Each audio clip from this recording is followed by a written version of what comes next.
All right. Well, we'll be in 5:32. Let's call the Water Sewer Commission meeting first. Pledge of allegiance. I pledge allegiance to the flag of the United States of America, and to the republic for which it stands, one nation, under God, indivisible, with liberty and justice for all. Thank you very much, everybody. Welcome. Good to see everybody's faces again. Welcome. So we'll get right into it. We have minutes to approve. We do have minutes from, I guess the date was then, April 26th. Before we approve the minutes, I just want to say on record, congratulations to both Steves for their victories in Norton's election. It was hard fought. Yes, landslide victories. I was up all night making signs, shaking babies, holding hands. Okay. I move to approve the minutes of the April 26th meeting of the Norton Board of Water and Sewer Commissioners. I second.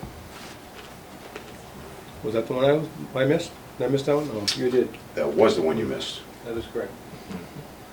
So, I can't really vote on it, right? You can abstain. Yeah. So all in favor? Aye. Outstanding, and thank you very much, Jim, for filling in. You did a great job. What he said he was right for us. He's pining for your seat. Not at all. Don't do that to me. All right, superintendents, we'll go right into it. This is a brief overview of what I originally had. We had some technical difficulties here with some computer issues. So In-house here? In-house. Or at the... No, in-house. Okay. Upgrade just wasn't as smooth as it should have been today. So if I miss anything, please speak up, John. I'll do my best. Gonna start off with flushing. Our guys are still out there flushing during the evening hours. Moving at a rapid pace. I know we had shown a picture of the map a while back. You can see now it's a little more than half done. Focusing on the main trunk lines first as a priority, and we've been able, actually last week we had a few guys out during the day doing some side road flushing with no impacts, anywhere that's already been flushed. The trunk lines have been flushed, the side roads clean up within a matter of minutes. How many more weeks we got? For a couple more weeks, do you think? I'm thinking you're probably in the two to three range. Yeah. Before we switch back to finishing off on days, it doesn't make sense to have the guys out there if they can't do a full night. Right. Or if they're in an area where it's not going to be heavily impacted with traffic. So that's one of the other reasons we focus on the bigger mains. Typically they're in the bigger roads. Guys tonight are actually going to do a section of town working from Cottage Street on 123 down towards Old Colony Road to the town line. Okay. And they're going to start North Worcester, working up toward Richardson Avenue. Twofold there. Obviously, the larger trunk lines need to be done, and we have a few dead-end sites there that we're required to flush on a regular routine basis.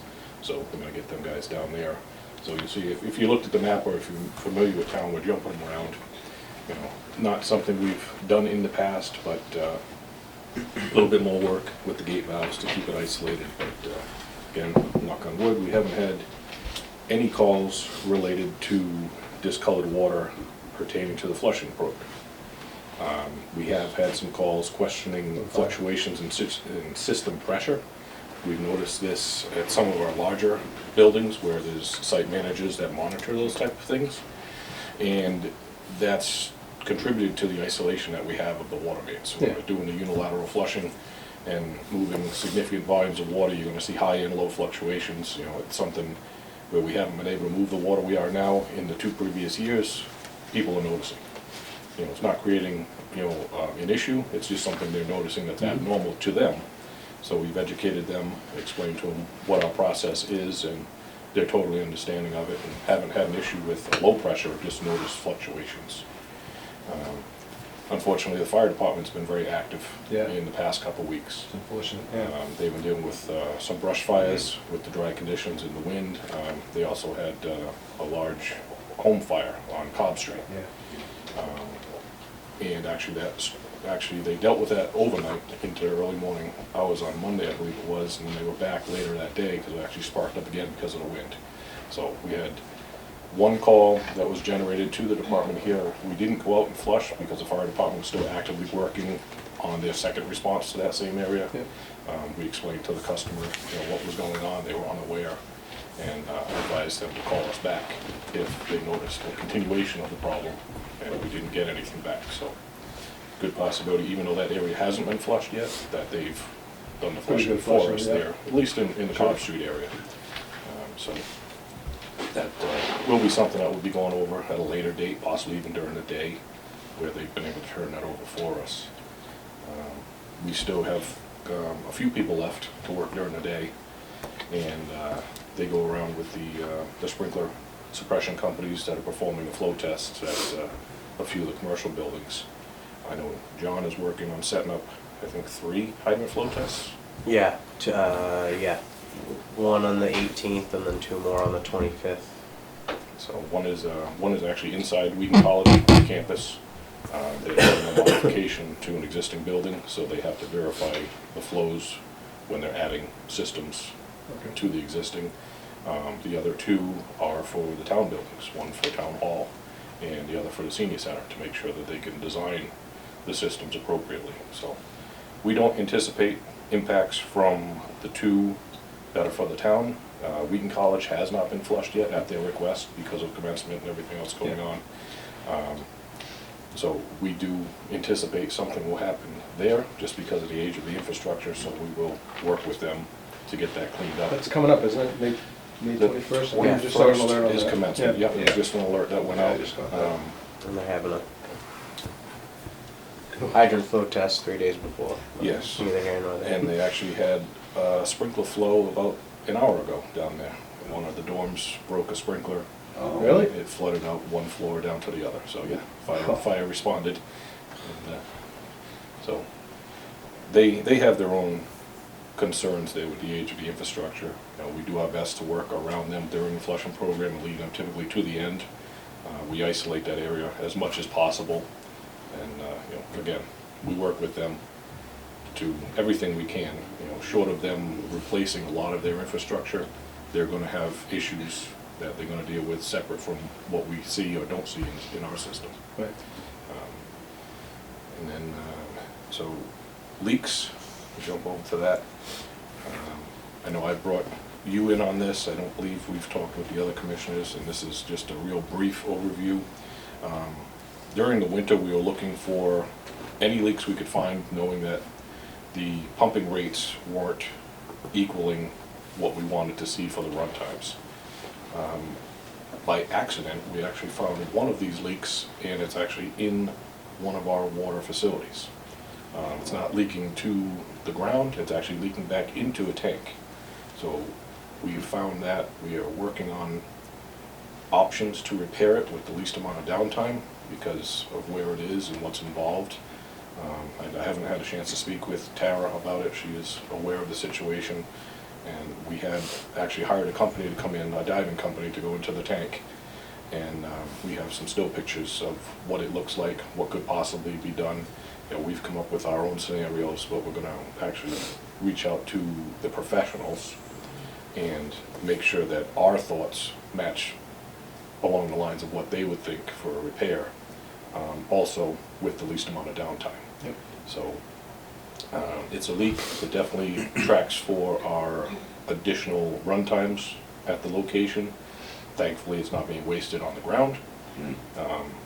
And we'll work, obviously, to get that handled as quickly as possible. You want to explain to these guys exactly what the leak is coming in with on the flange? So there's the clear well at the water treatment facility. Measurements and gallons escape me right now, I'm sorry. But there's a pipe that actually goes through the clear well, comes up through the first floor concrete layer, and goes to the pumps. Thank you, Tara. So what had happened there, in the past 2 years, where we've had to run this facility just about continuously, with maybe 1 or 2 hours worth of downtime for regular maintenance, when 5A went online, our temporary well that we have approved, now we have more water than we did, and we're able to shut the system down. Shutting it down, we noticed after that 1 or 2 hour period that we'd see a slight increase in the elevation of the clear well level. We assumed it was bleed back from the filters because we'd had issues with the air release valves holding up at the top of the filters. Assuming the small quantity of water is coming back down into the clear well, it was left at that. Operator dealt with a few high-level alarms during a prolonged shutdown period and actually came in the next day and pumped some of the water out of the clear well with the facility off. Walking down the other end of the facility later that morning to exit the building, you could actually hear the water spraying in the tank. You couldn't physically see it because it's a baffled tank, but you could hear it. So that's our only indication that something was wrong. Whereas before it was underwater, you couldn't. Exactly. So there appears a small uniflange was used to join two pieces of pipe. Whether it was the correct application or if it was installed incorrectly and not torqued down, it's really hard to say. So we had the divers come in from a company that we use for cleaning our tanks. They're the ones that went in. They were going to take a video. They took some still pictures, which actually come out pretty well. Yeah. They worked some of the nuts and bolts to see what they could do with the existing part that was there, and they've got it slowed down. So in the picture there, it shows what it was when it started. I don't believe we have a finished picture showing that it has slowed down. That's the finished picture? Okay. Thank you, Vanna. Leak, no leak. So It's down to a drip filter. Is there a like a two-piece flange that we can put around that, a bell joint type of deal? Originally, I had thought about a bell joint repair clamp. I think the better option, not knowing if the rubber on that uniflange has been compromised by the flow, Yeah. would actually be to remove that completely or slide it down on the pipe and put a stainless steel wrap around it. Could be the 90 coming through the wall. Do you have the room for that? So we should. So against the wall? There's some work that needs to be Yeah. done to determine what can be done there. Okay, gotcha. We have a couple calls out to a few of the repair companies that do that type of work, that we'd be able to have the tank stay online, as we do with our elevated tanks and our ground storage tanks, opposed to pumping, draining, physically getting in there, Right. cutting and muscling all these parts. We're limited by the amount of downtime we can have at that facility. We obviously don't want to Mickey Mouse it, but we want to do something, even if we can get us into the winter months where we could do something more permanent. The stainless steel wrap was the first thing to come to mind. Well, you can take it down and you have the time, you don't have the demand. Yeah, right. Yeah. Right. So there's definitely some work that needs to be done there. We all need to talk about what the best options are. Obviously, cost is also an issue, but downtime is our biggest. That's nothing that we can do in-house though, right? No, I mean, I know it's not something normal, I'm just saying. the nature of the location and the amount of equipment that would be necessary, we can physically do the type of work, but it's in a permit confined space. There it is, yeah. So you're gonna need, Yep, something, Confined breathing into- apparatus, you're gonna need your tow lines. I mean, it can be Gotcha. done. By the time you spend the time and money on that, you might have been better off just calling in the diver and Yeah. having them okay. do that. Yep. I mean, we can weigh the options. No, that's So, just, Yeah, it's always Yep. thought of. I mean, Derek and I had talked over and over about it, and have come up with an option. Whether the company we use or whether Weston and Sampson thinks that's a good option, we're willing to listen to anybody. okay. We would think it's a unique situation. Hopefully others haven't seen it or had to deal with it, but if they have, we'd love to hear about it. So that, what they've tightened up so far has made a difference? It has made a difference. It is still leaking. We can track it on the trends. It's not as severe as it originally was. Our concern is, obviously, if the gasket was compromised, Yeah. it's probably only temporary. Plus, we're only running, 5A right now. Once we put new 5A and 6 online, we're gonna see higher pressures coming into the facility. It's only gonna make that worse. Yeah.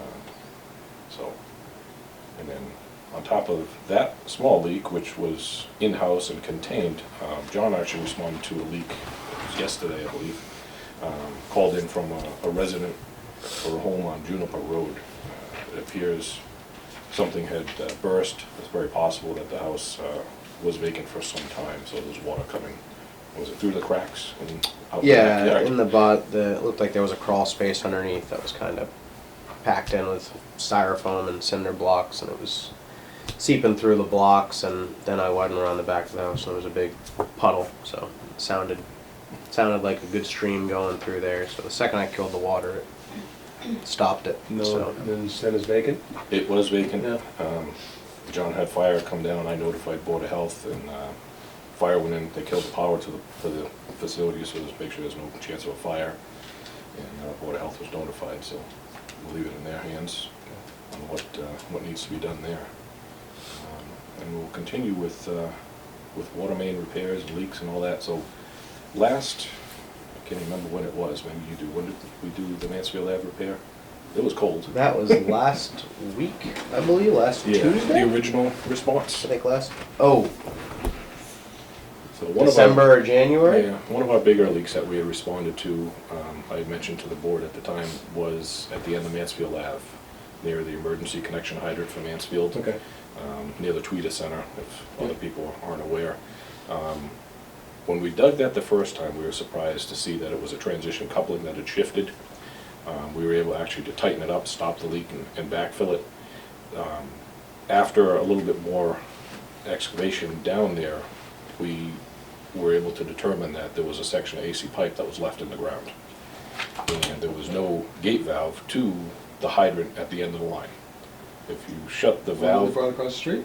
yep, Really? if you shut it down, it actually affected a home that was there. There was a home tapped after what they Right. called the lateral valve. That was done by a contractor, obviously. Yeah. Somehow it got by, somebody let it go. So we had the crews go back and actually replace a 10-foot section of AC pipe with ductile, install the valve for the hydrant. You know, basically did it the right way. Yeah. Just something we weren't gonna leave in the ground, especially there. That hydrant had already blown off many years ago, and we didn't want to see that happen again, especially now knowing that there was no valve for the hydrant. So, they were out there, they get that done, took care of it. AC will be sent off to the company after it's been wrapped and bagged and all that good stuff. But that's all I have in my brief minutes. I miss anything? Budget approved. Yes. FinCom last night, voted to approve both the water and sewer budgets without much to do, so that's good. Did capital get approved already, I believe? Capital was done before this was done. Yeah, correct. I couldn't remember if they actually approved it or if we had to go back and forth, but. We are hopefully within the next few weeks gonna be getting a truck that we ordered back in July. So, all they have to do is put lights on it, so Nice. you never know how long that'll take, but fingers crossed by the end of the month. Do you have a company that does that? It's the MHQ who we Oh, ordered the they truck do your through. lighting? Yeah. Yeah. Oh, okay. So, we order it all and it's just like Frank's truck outside, just a Yeah. ram and. Yeah, it was an inexpensive duplicate that we had at the time. The costs for the Dodges were much less than the Yep. similar Ford or Chevy. And honestly, we're fortunate we got it in when we did, because the price and the weight would have probably been Even longer. substantial, so. Yeah. So did we order one truck or more than that? We ordered one, and then after that, when we were seeing about getting more trucks, is when everything kinda really grinded to a halt in September and October, and, So what type of truck is this? just a Ram 1500, I believe, pickup truck. Just a regular pickup truck, nothing fancy. No utility body or plow or anything like that. Is that replacing a truck or that's in addition to a truck? The goal originally, even with my truck when it came in, was to replace vehicles. And then we ran into COVID, had to have people separate. Right now, we have basically a vehicle for every person without putting them into something as large as like the 1-ton dump. You know, obviously not cost effective to drive, you know, if you don't need to. If, and big if, the numbers stay the way they are and nothing seems to start trending again in isolation, we will be getting rid of one of the older vehicles that we had some difficulties getting an inspection for last year. The goal in the past has been to try and swap a vehicle for a vehicle, obviously to keep the costs down on insurance, and maintenance is the biggest thing. Now knowing that it could be 2 years or longer to get a vehicle if you have to go through the state bid list, communities just like Norton are looking at options for what they can do to piecemeal their fleets together, which is what we did the last go round. We were warned by the inspector that there is a good chance that 2 of the vehicles won't pass next year, based on deterioration without significant money getting installed. I mean, if you start replacing frame sections, control arms, you get into some big cost. Yep. We can do a lot of work in-house, but again, we're limited and we have other responsibilities, not just keeping the fleet going. So we did ask the town when we first went for our capital meeting. I think I was one of the first to go before them and brought them up to speed about the problems that we were having with the state bid list, where companies that we deal with, like MHQ and some of the other dealerships, were no longer honoring giving us a quote and having it be good for 6 months. They were giving us a quote that was good for 3 days, which we can't do anything with. They were unaware of this and kind of taken back. We explained to them, obviously we understand the reasons why, but we need to make them understand that we need other options available to us. We presented the question, why couldn't we go to town meeting, ask for an approval for a certain dollar amount? And if it's approved, then basically we have a blank check up to that amount. We can go to a dealership and possibly find something that may not meet all of our specs, but most of them, if it's sitting on a lot somewhere, and go from there. We recently, I think it might have been even last week, we heard back from the town accountant that is an option, but there are hoops to jump through to do that, which with everything we expect anyway. Yeah. So what we've been told is if we have approval at town meeting, if it does pass, for a certain dollar amount to be spent, we can go to a vehicle lot, find a vehicle that is suitable for our needs without obviously needing major adjustments.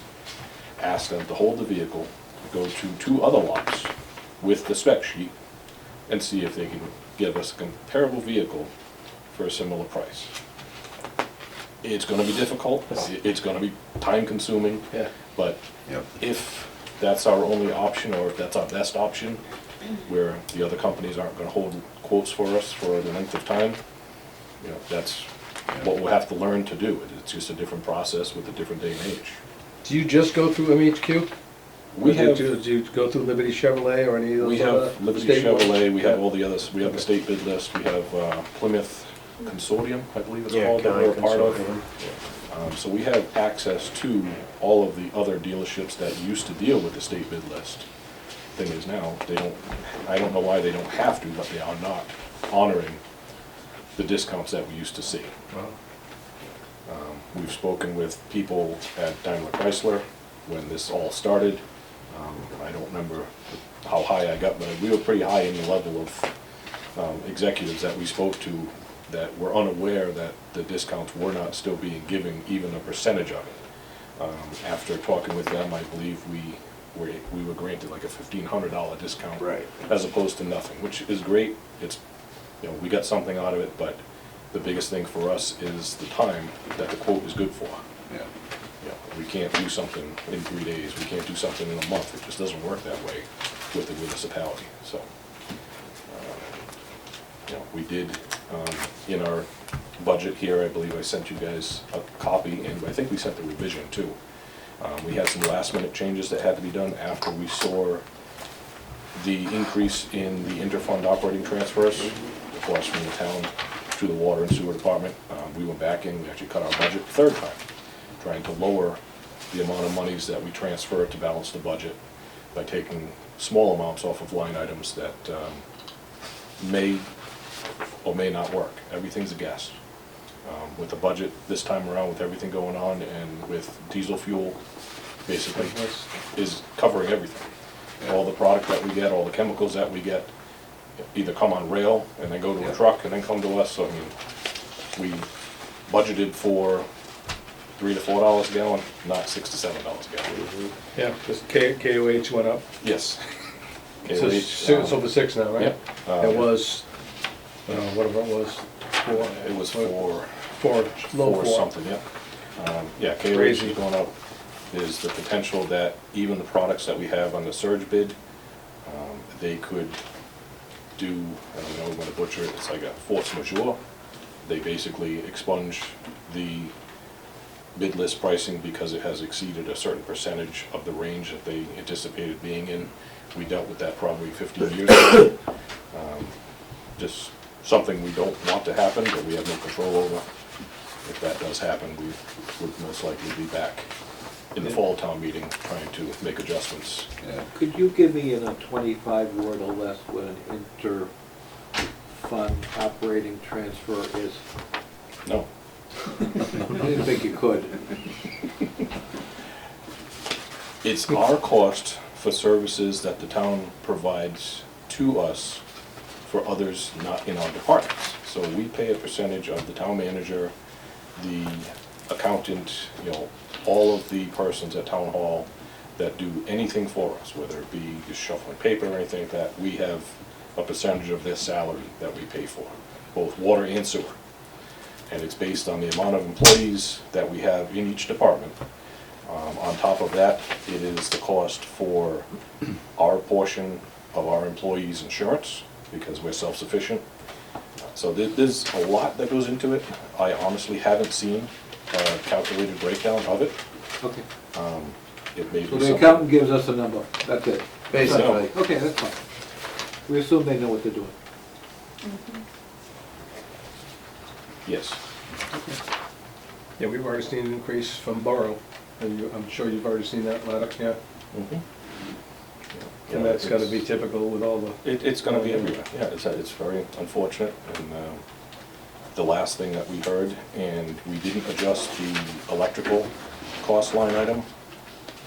Right before we went to this meeting, there was a, I forgot what news channel it was carrying it, that said that you could see the cost per kilowatt hour double by Christmas. yeah. If that happens, we did not budget for that. You can't. Yeah, us, and we won't be the only ones in that boat. That's just it, everybody's It's in that just, boat. It's just gonna be, we can put solar out here, right? Possibly. I'm just totally kidding. No, not a Someone bad wants to option. do it in my development. Someone brought that up. The schools are doing it, Nice. it's a very popular thing to do. No, I know, no, I get it. It's better than it was previously. Can you get a Tesla truck? Can they make trucks? They make that triangle truck. Yeah, that's right, no truck. You got the new F-150. We're same for that. I do not have anything else that I can think of. I don't think there's anything. Well, that brings us up to 6 PM. Okay, yeah, right on time to, the bill abatement for the request for 79 Cotting Road. So I had sent you guys copies of the letter from the resident at 79 Cotting, Yeah. along with a copy of her water bill for that quarter. We went back, we referenced when our staff went out and did a leak check of the dwelling and spoke with the personnel that also went. They were unable to find an actual leak when they were on site that day. They checked everything. Everything was good, even the extra toilets at this location, which have been a common problem. After additional discussions with the resident while they were there, she indicated that when she had moved in, she had only been there for a short period of time, but there was a faucet out back behind, maybe near the patio or something, I don't remember the exact description, but it was leaking a significant amount. The guys that were there at the time verified that it is in the off position. It was off when they were there, so taking into account the timing, the possibility that she had moved in and didn't understand that that was leaking and that it was causing, you know, a significant increase to the bill, and where it didn't appear to go into the sewer system, you know, in the past, the board has looked at that and made a ruling, you know, that an adjustment was Right. warranted. So, To the sewer. to the sewer portion of the sewer, of the yeah. bill. Water obviously went through, it was tracked accurately. The capital charge is based on the water, not the sewer. So looking at the bill and what's been done in the past, typically the sewer portion less the average amount for that quarter would be what would be looked at as being removed from the bill.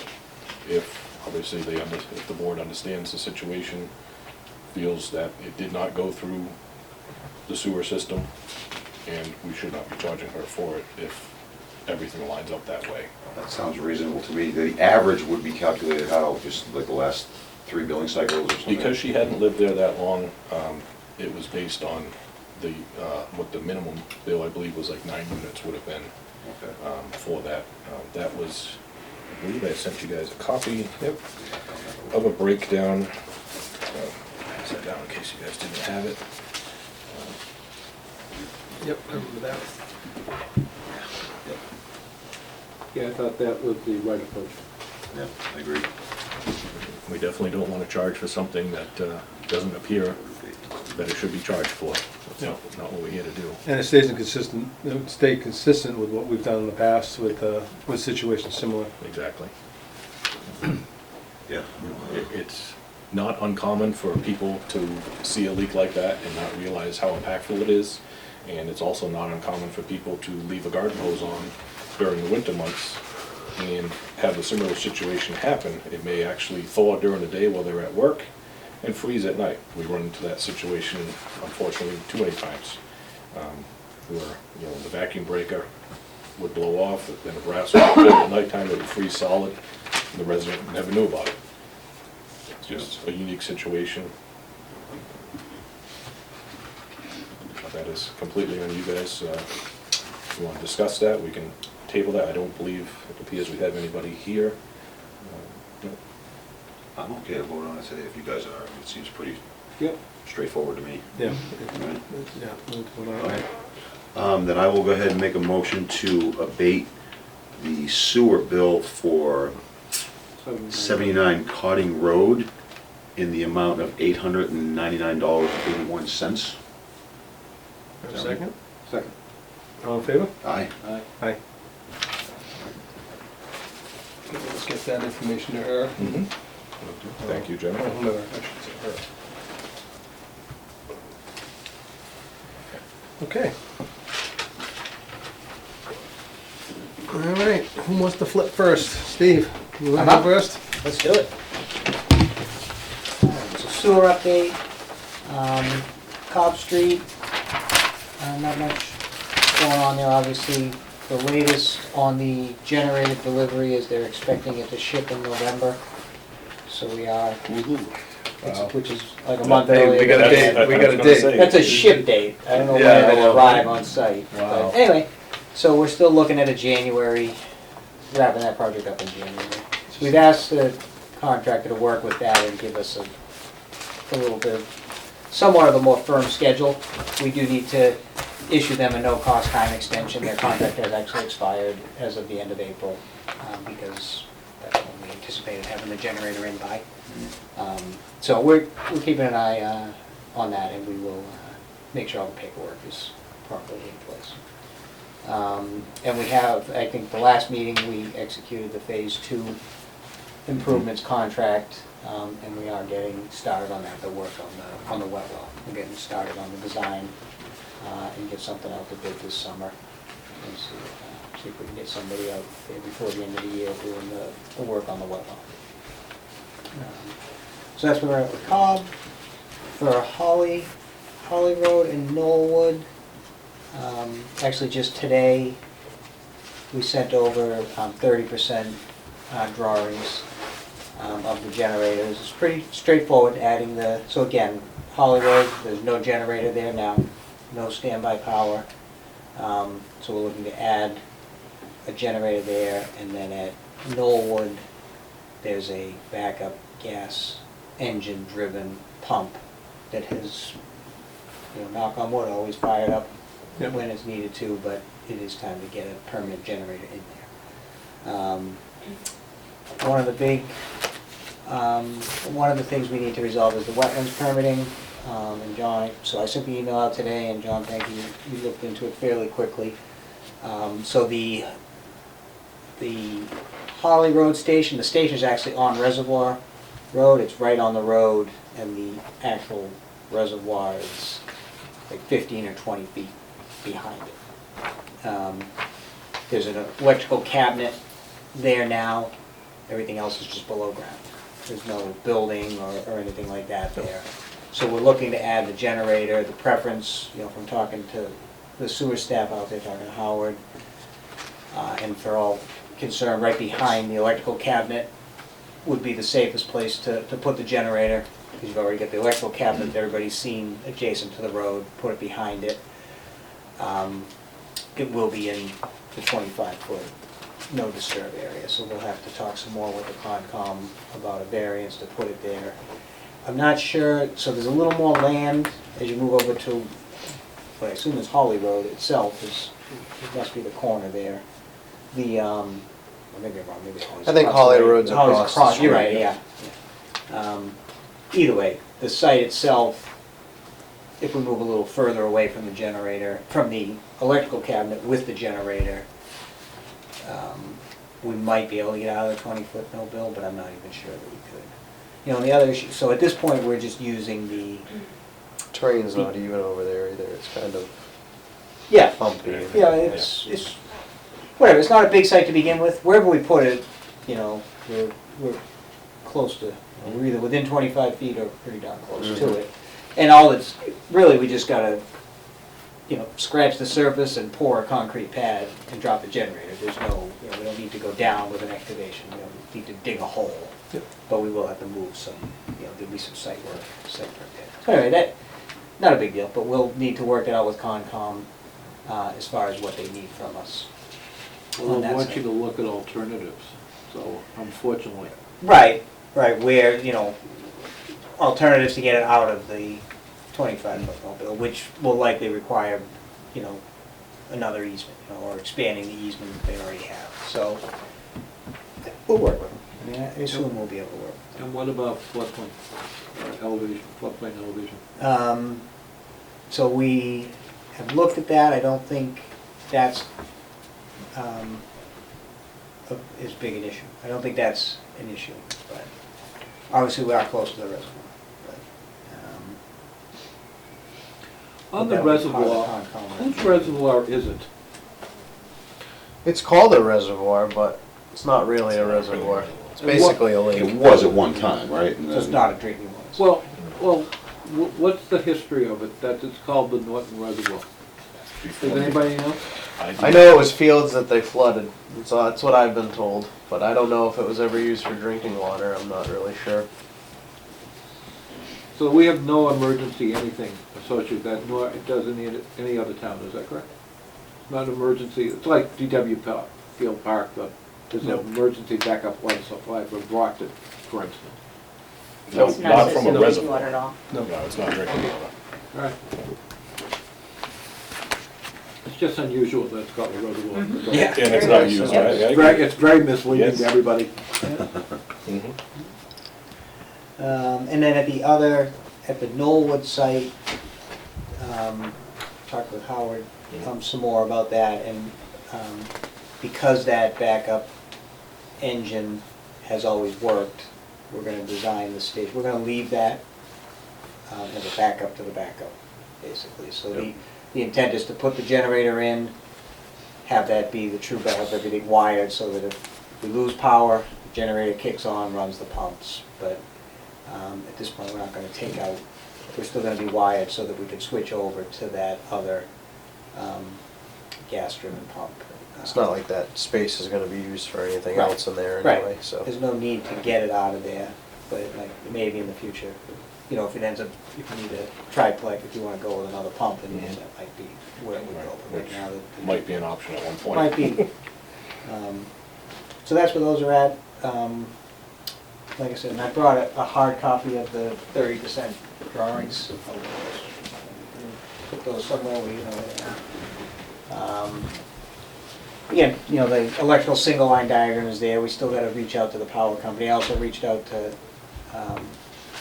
Howard, looking for utility bills.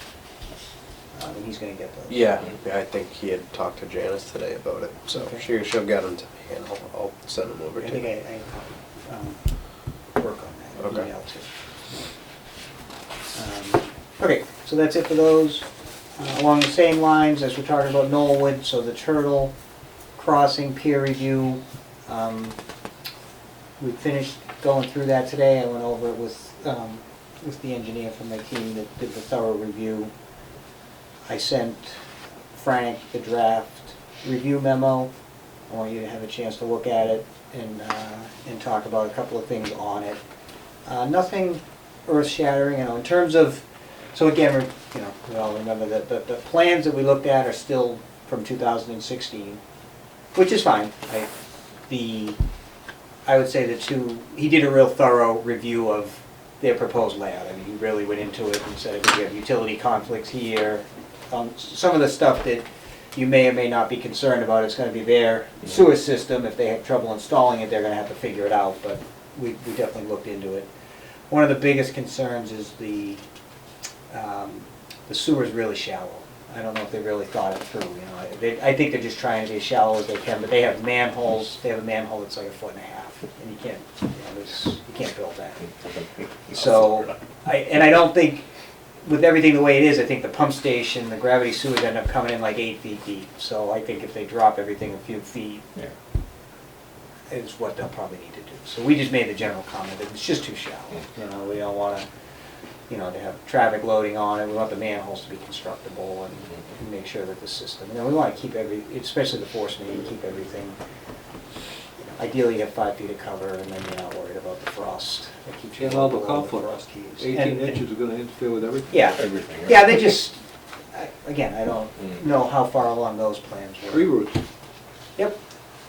Yep, so, and then they call out, so they have an 8-foot diameter wet well that they call out, which makes sense, but then it's really just part of a 20,000 gallon Right, I couldn't figure that out either. flow No equalization detail. tank. Yeah, so, which is overkill. I mean, they also have, I said to my guy, I said, well, do they not have a generator? Are they trying to have capacity? But he said, no, there's a generator there too. So, just, the 20,000 gallon tank seems to be overkill, was all.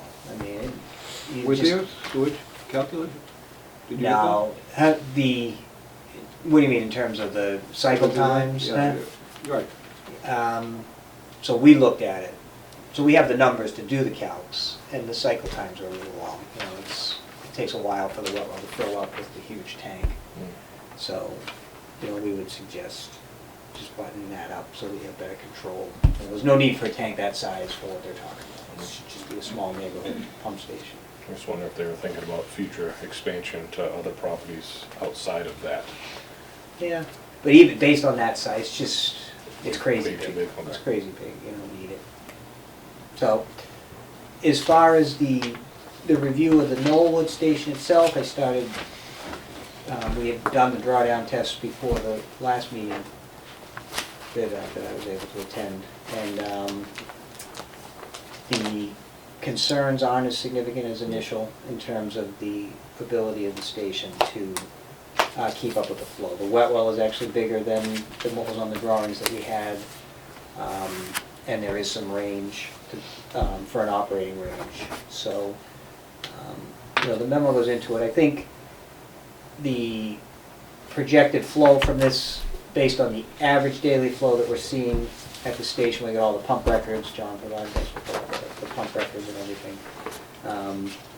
It adds about 20% thereabout to the average daily flow. So all things the way they are now, I think the pump cycle about 3 times an hour. It would go to a 4 times an hour, which when we design stations, we look for 4 starts an hour under average daily flow. So it's not, it's still in the realm.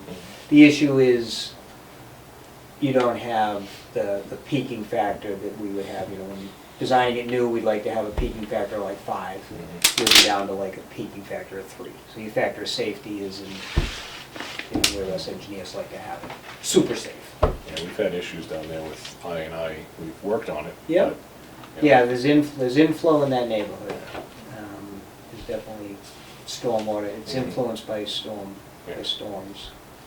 Because I don't think those residents have anywhere to send the water. Exactly. So what we look, ideally, what I think the memo is, ultimately comes to is, the pumps are pumping at about 300 GPM now. We looked at the capacity of the force main. You like to have 3 to 5 feet per second of velocity in your force main, pumping at the 300 GPM. We're right on like 3.4 feet per second, so we're right in the heart of it. But we said, well, let's look at, so now we only have a factor, you know, a peaking factor of 3 basically. If we'd ideally like to be pumping at like 420 GPM, that would give us the peaking factor we're looking for. So if we wanted to go to the higher end of that 3 to 5 feet per second would be like 440 GPM. So you can put, so we could make some modifications to the existing pump, which might already be maxed out, I don't know. They have been modified once already. Yeah, so sometimes you can modify the pumps by changing out the belts and the Yeah, we shivs and redid the stuff to pulleys get and more shivs. output. But it's, whether we're looking at it right now or down the road, you could certainly find another pump that gives you somewhere in the 420 to 440 GPM range. And it would just give you a little more buffer, you know, over the average daily flow. It would give you that peaking factor that we were looking for, we'd be looking for if we were designing it new. If that all makes sense. So that's nothing, you know, dire, but not a bad idea. Definitely a good idea to look at getting more out of the pumps that are there. Mhm. So, and I know the 2 pumps that are there now are fairly new. They're 5 or 6 years because they were bought by 274 Eats. When that project went in, they bought new pumps, which were just the same that were already there, just the other ones weren't maxing out on their curves. So it's in the memo, take a look at that, and then we can talk more about that, and then ultimately we'll get it back to, I think we're pretty much done. It's really, I just want to think it through as far as what you think they really need to do for you guys to be comfortable that system can handle it. You know, there's no alarms going off that it's going to be a major problem, so. That's where we're at right now. So we wouldn't require them to do profiles on the sewer and the drain to see all the interferences on? So that, our comments say we need, you know, you gotta look at this, you gotta look at that, and we made a comment that there's no profiles. Right. Yeah, so they, First thing I noticed though was. yeah, and so our guy spent a little, you know, they give you rim and inverts, and so he looked at it and figured it out. That's the other thing that with the real shallow sewer, I'm like, well, did they go minimum slope, or, you know, why are they so shallow? And they have slopes of 1% and 2%, so their pipes are steep, you know, steeper than they need to be, so they can be deeper and not drive it down too much. I just think they need to relook at the design. They have lines on paper on where they want it to go, but you're right, they need to generate profiles, So, and we said that. just the fact that they have a 20,000 gallon wet well, Yeah, I would be suspect about everything else that have to do with the sewer design. yeah, Just to one factor alone. so, and I have, I'm just saying, when you do QA/QC, that some things just pop up, and you say, oh my, if I mean, we have- they don't know how to design that, then I'm not so sure the rest of it. we have doesn't 7 make sense. pages of notes on the Okay, current well, sewer design. I looked at them and I started generating the same notes, and I said, forget it, I'll wait for your review. So this is what I had emailed you, I can give you a hard copy. These are your If big you want me credit, to- by the way, Yeah. right, you agree? Mm-hmm. Right. Do you guys want a copy of that? So we can, Can read it?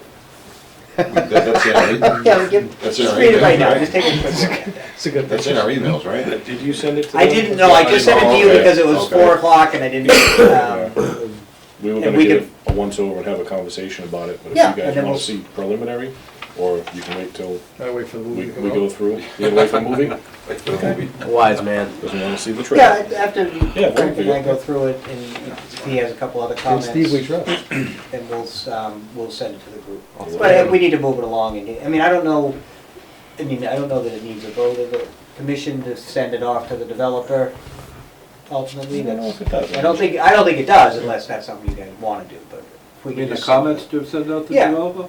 Yeah. I wouldn't think so. No, it definitely doesn't, it's just, If you guys feel we'll that send it to you in want it. advance, and if I mean, that's you what we want to have a have you chance to for. take a look at it. Exactly. Mhm. So, I'd like to get that wrapped up this week and get that out. So, once we are comfortable with it to send out, we'll send you guys copies of Cool. Okay. Good, sounds good.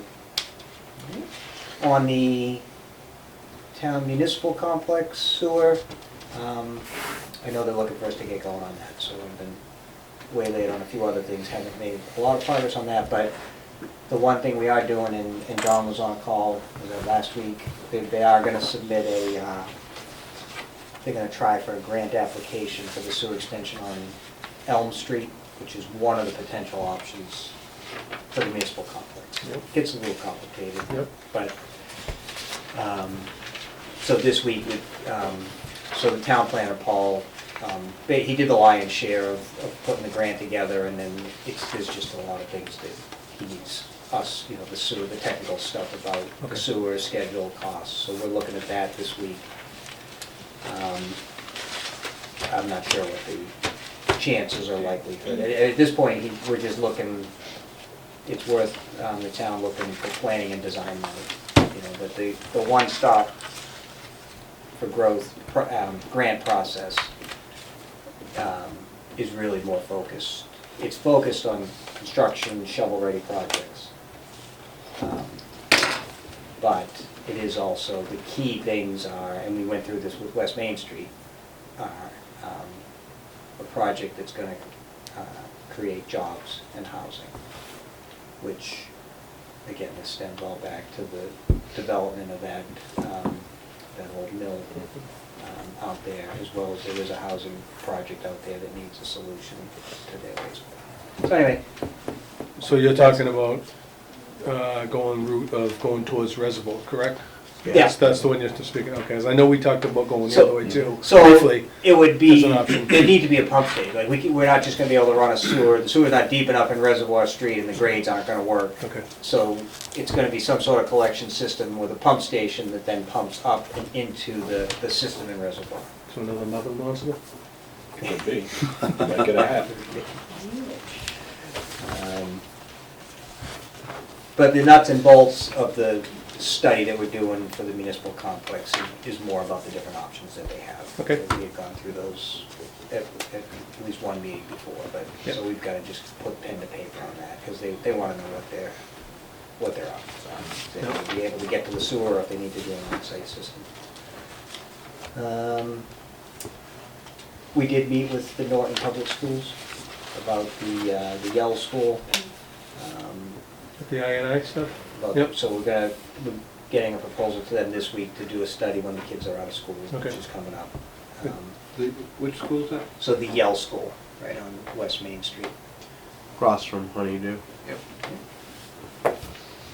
And we're also gonna, part of the proposal is to help them look at ways to modify their current system, so that the way they're currently connected to the sewer is a little convoluted. They got a pump station at the high school that pumps over to the Yell School, and they got a pump station at the Yell School that pumps back towards the high school and then comes up by the tennis courts and out. They wanna get all that piping out of the middle of the field. They should be able to just turn the high school up the tennis courts and tie in there, and we left another connection over at the far driveway facing the school from the street on the far left. So and their system is on the left, so they should be able to take the Yell School pumps and just pump them up there, if that makes sense. But they just need some help with that, so they can see. Does that include modifying their chambers so that they pump liquid and solid, as opposed to the liquid that they pump now? Yep. Okay. It would, that would be the recommendation. Oh, right. I'd be Yeah, there's foolish no not to. reason for them to have to pump Right. their septic Hmm? tank, so they still have, it's still set up as a septic tank that they have. because their old pumps just pump the effluent down to the treatment plant at the middle school. Okay. So, it's a work in progress, but we're working with them. And I think that's the hot stuff right now that I have. Great, thanks, Steve. All right, Tara, you're up. All right, relatively brief today on the water side. So we reached out to KJS, the contractor for Pine Street. There's one little cross trench that we knew about last year that we wanted to wait to see how things settled over the winter.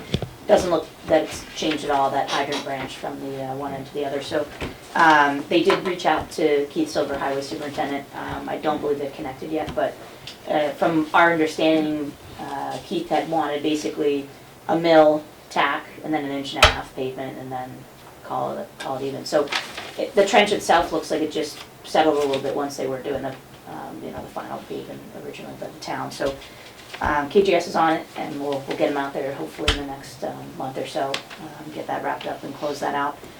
As far as White Street goes, I know I sent you an email with the revised date today, and I know you were out this afternoon, so we can confirm that. But we're looking to possibly do a bid opening date for the 14th, which is Tuesday, which I think the 13th you guys have a holiday?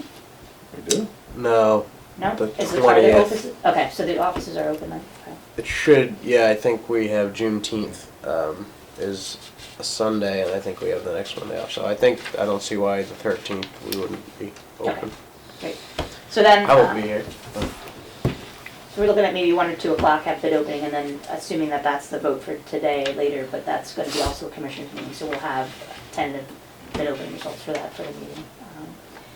And then well 4, we're wrapping up our preliminary design. We just need to do some calcs and get all of our colors on there for conservation, but temporary and permanent impacts for the new well, and finalize permitting and get that into to the conservation for review. But that all looks pretty standard. It's we've learned from 5 and 6, so we should easily be going through hopefully in this next process and getting it approved. But pretty simple on that. So we just need to make sure everything's on there for our submittal. But that is pretty much it. And we'll talk to Frank. We've got some options for the clear well. And some thoughts, and we just need some contractor quotes and stuff like that. Okay, Talk a little bit about it, but we agreed. Right now, as far as the clear well goes, the bolts have been tightened enough that as the contractor indicated, the divers indicate they got it to a drip. And, there's no reason to take it offline in the summertime. That certainly is the worst time. That's, yep. I think the biggest thing on our end is really whether or not we want to get in there to just do something temporary for more of a protection on the corrosion cell, try to prevent that from further corrosion, and then come up with a permanent solution that can be fixed in the winter time. So. Okay. Okay, good. All right, anything else, new news, old news? I actually got a couple things. I have a conflict already with the next meeting on the 24th. I won't be here, so can we move it to the 24th, the 25th? Is everyone okay with moving it to a Wednesday? Wednesday the 25th? I will not be here that week. What? So are you going to be here, John? With bells on. As always. Okay. 25th, same Yeah, time? yeah, we can move that, that would be appreciated. And then. Same time, right, 5:30? Yeah, yeah, it's 5:30 work for everyone, because that's not etched in stone, that's just, we've been doing 5:30 and it seems to work pretty well for everybody. I'm good Yeah, with 5:30 works good for me too. Yeah. I say noon. Get it done, right? So, is this something that has to be duly posted? If we just post the agenda before, then it won't be an issue. Yeah. What is it? Is it 48 hours? Yeah, yeah, if we post it the week before, it's no big deal. I don't want to get in trouble with the, whomever. We blame you anyway, Steve, you're the new guy. Wouldn't be the first time. Trust me. Hey, have we heard anything on Island Brook? They actually presented to Concom last night. I don't know where it went, but I know they presented to Concom. So- So I won't be surprised if we hear from them soon. Aren't they running all the time? Yeah, because I heard that they're ahead of schedule, the state is, Yes. so they're thinking about bumping things up, and, I mean, And they're still wanting to be in the road. do they have a plan? And the sewer, Do they, right? do they have a definitive plan yet? I know there's a lot of stuff being bantered around on how and and MFN and what their thoughts and stuff are. It is still being kicked We haven't around. heard a definitive plan. So there's nothing definitive. Okay, I'm just asking, just, You know, I think the last you said is they wanted to still go on the road and then go into the property. Yeah, that was one of the conversations. Right. They originally had discussed from way back when about jacking under the interceptor pipe and connecting to the other private manhole, which we told them wasn't a possibility based on the town agreements with that private entity. That was brought to the attention of the MFN that it wasn't going to be an option for Norton. And that it left a couple other options. There's the private sewer manhole that's out there that's owned by North Cottage, isn't installed in the way that the MFN would have liked. It's too shallow.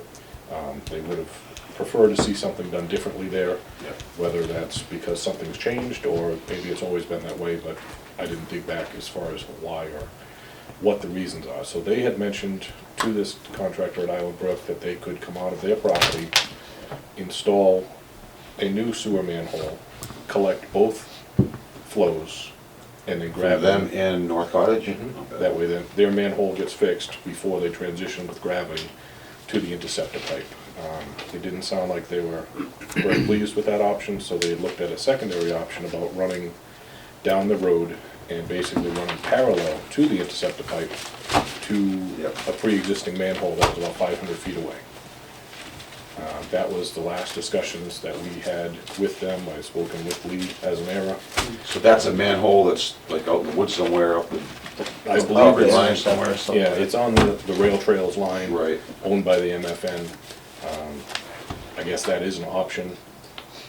It makes no sense to me why they would want to run 500 feet. Would they of be pipe. going up on the property that's owned by the MFN, or would they still have to go through the private property that? They'd probably be going up the, I think they would easement, run down the yeah. easement to get to that Right manhole. up there, yeah. So did we that's- hear back from him about I believe you emailed him about what's going up with the taps across the street with I was just gonna ask I that, they have did water have still But put in I too. think you did email him about it. We if did I'm email not- questioning both the sewer, you know, what's going on with that, and why we haven't seen any movement on the two laterals that the board Yeah, had they've done the approved. improvement for that, so, cool. So I would have to assume that if they aren't comfortable or they don't get their way with the sewer, there's no reason for them to put the money forward for the water. So that makes sense that we've Yeah, seen a that's true. delay, but you know, definitely wasn't what we anticipated. I think the goal was to allow them to move forward in one step and then go to the other, but they definitely have their work cut out for them, especially with the time Yeah. that we're gonna see that road being done in.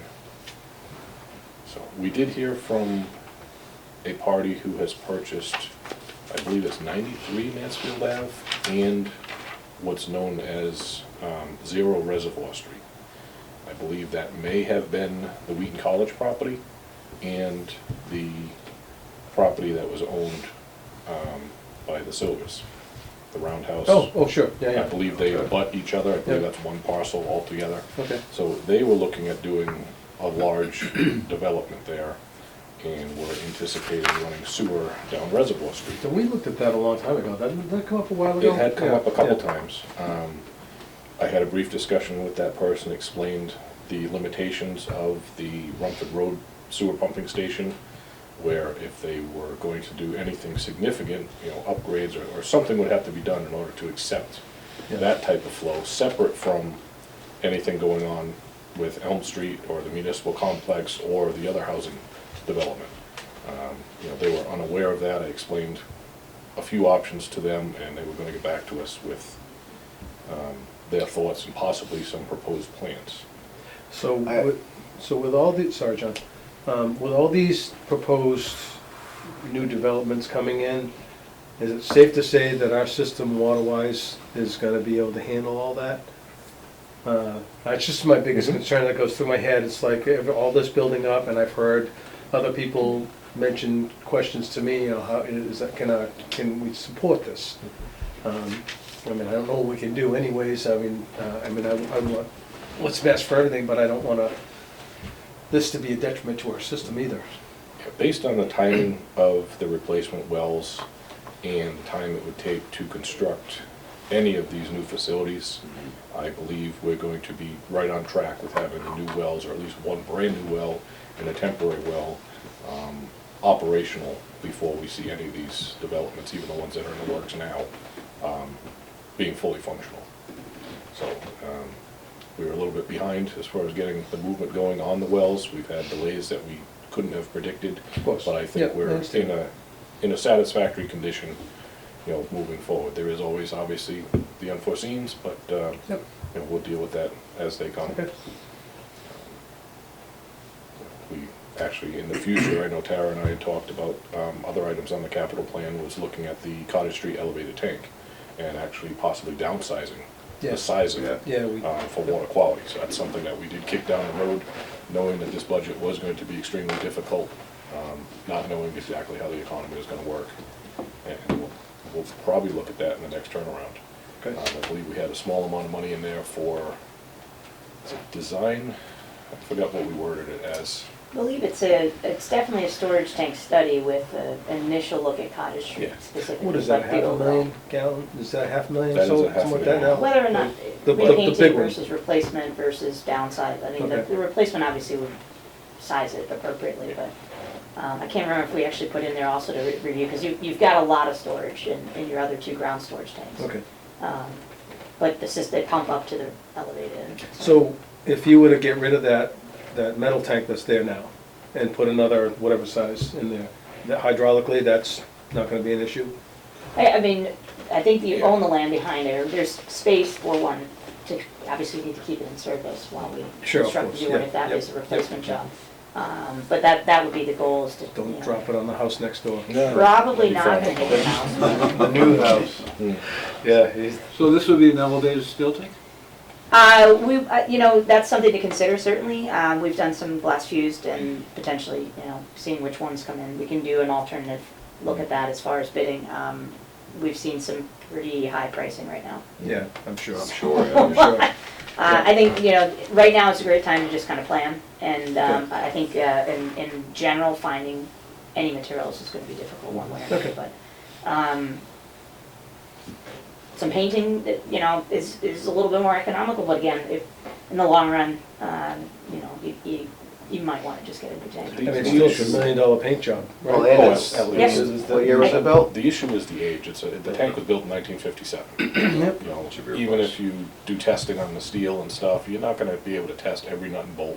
Yep. You know, any structure points that could have weaknesses.